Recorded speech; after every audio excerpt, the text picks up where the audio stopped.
عزفه الجميل وصوته الساحر أهداه أبوه كيثارة، لكن الكيثارة ما كانتش عادية، كانت أنغامها ممزوجة بسحر الآلهة، وكان أورفيوس بيعزف عليها ويغني بشكل ساحر، لدرجة إن ألحانه كانت بتسمعها كل المخلوقات، حيوانات وأشجار وحتى الأحجار.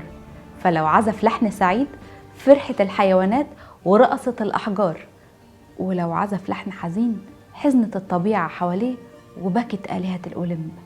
ما كانش في حاجة في الكون ممكن تقاوم سحر ولا قوة موسيقاه.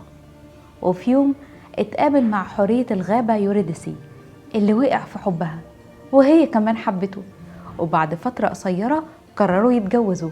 ومن اليوم ده بقت يوريديسي مصدر إلهام ألحانه وجمال أغانيه، لدرجة إنه كان بيقول: أنا ماليش في الدنيا غير كيثارتي وحبيبتي يوريديسي.